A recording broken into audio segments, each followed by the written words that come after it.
Nice job, Norway. This is really good. Very simple. Hey, it's Scott from San Marcos Makes. We are continuing our journey through my DNA. We are doing Norway's national dish. So if you've been following along, we started with Scotland and did haggis. Then we moved to England and we did chicken tikka masala.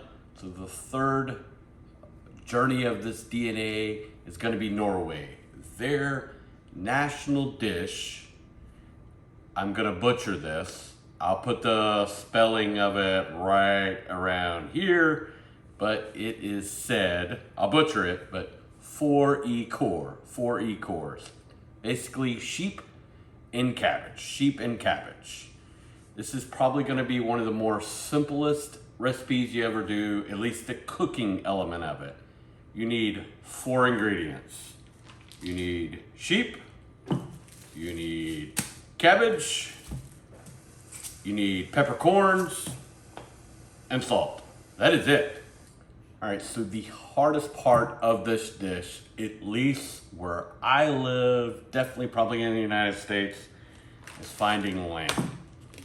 Most grocery stores may sell some ground lamb, but to try to find a lamb shoulder, lamb neck, stuff like that that would be used in this dish, it's just not the most easiest thing to find. I was very fortunate in San Marcos. We have a local butchery shop, 36 General Butcher Shop. I'll put a link down in the description if you want to check them out, but they're going to be in San Marcos. So if not, look around for butchers, see if you can find it. Now, the recipe does call for sheep, not lamb. I know I'm not going to find sheep, or mutton is what a lot of times in the US is called. So that's a older sheep. So I did find what they called lamb ham. I told them what I was doing. This was the only thing they had, and they said it would probably just be good enough. This is deboned. I would have preferred to have bone, but my options were pretty limited. It's not going to be necessarily cheap, but this would be for maybe a special occasion. Traditionally in Norway, this is the fall dish.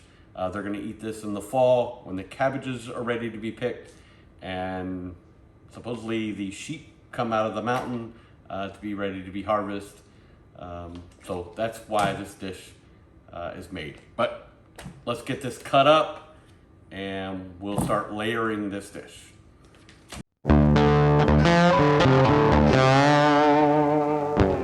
Alright, so for the cabbage, you're going to take out these outer leaves. You want to take your knife and cut just the edge off. Now, we are going to cut this in half. We want to leave as much of the core as we can. We're going to cut that in half. A lot of this is going to deal with presentation, but leave the core so it stays intact. We'll leave that one, maybe cut one more up this, and we'll do the same thing to this side. So as we layer this in the pot, I'm gonna have it on high heat. I'm gonna do it as traditional as I can. So in my mind, I'd wanna put a little flour, brown the meat. I don't see them doing that. So we're gonna take the meat, this lamb meat, and we're just gonna layer it. We're gonna do just a bottom layer.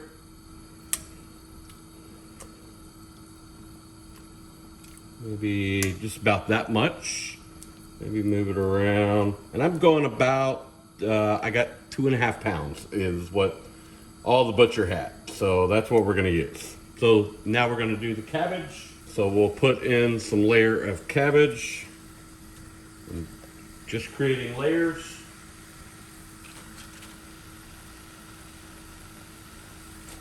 And then we're gonna put the rest of the meat, and we will put everything else. The cabbage, just like that. All right, so we wanna put, I don't know, probably about 2 tablespoons of salt. It'll be where your flavor is. Same thing on the peppercorns. maybe 2 handfuls.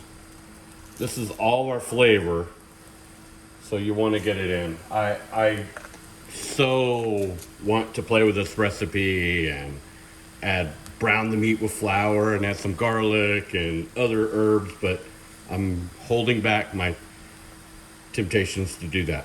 The only other thing, and I guess there is one more ingredient, which is water. We're gonna put some water in this, and we will simmer it. So let me get a water. We're gonna start with a couple cups, and as it cooks, we may have to add a little here and there because we don't want it to run out of water. So I'm gonna start with about 2 cups and just kind of see where that lands. I do want it to come up a little bit, so I'm actually gonna add about 3 cups. But this is all gonna be what type of pot you have, how much meat, how much cabbage. Yeah, I'm pretty good with that. All right, so we are gonna put this on high, and we wanna get that water boiling. Once it starts to boil, we will then put a lid on it, reduce to low, and we're gonna simmer. We are gonna simmer for about an hour. But every once in a while, we're still gonna have to check it, make sure we're not gonna run out of water. We do want a little bit of liquid. That stock is gonna be amazing. So we want to keep kind of an eye, make sure that we do have water. So we'll let it get to boiling. Okay, so it is now coming up to a boil. We are going to cover this dish, bring the temperature down till about low. You just want that slow, steady simmer. If you are bullying it, or not bullying, but if you're cooking too fast and too high of heat, the meat is gonna be a little tough. So we want that low and slow approach. This, I'm positive, could easily be done in a Instant Pot. It could be done in a crock pot. There's probably different methods. I like this method, but if you're in a pinch for time, this could easily be done in an Instant Pot. Just follow any meat stew recipe for times and water. But I do want to give a very quick shout out to all the Wimberley High School students that are watching this. I've heard quite a few are started watching this, so appreciate the ad. My son is a Wimberley Texan, so just want to say hi. All right, we're going to cook this for approximately, let's call it about 2 hours. We're going to keep checking it every little bit, seeing if it needs a little water. You definitely do want water in this. So, all right, so this has simmered for somewhere around 2 hours, maybe a little bit more. Let's see what we got. And I did not have to really add any water to this, but kept an eye on it. I didn't stir it or nothing. I didn't want to break it up. So I'm gonna simply first take some cabbage, and it definitely wants to fall apart, but just a simple cabbage. And I'm gonna move this around to get some of the lamb. Piece there, and there. And we'll definitely say the house smells incredible. Really, really good. Now, probably the magic of this is this broth. So make sure you get some of this. There is a lot of yummy broth in here.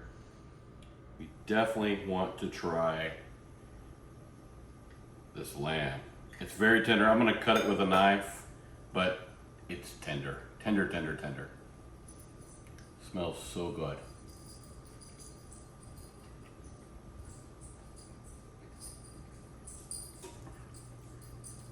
It's wonderful. The cabbage, I'm assuming, is going to be good. Definitely had good cabbage before, so yeah. But this is so much about the stock and the simplicity of the flavors. It's really, really good. I'm really pleased with it.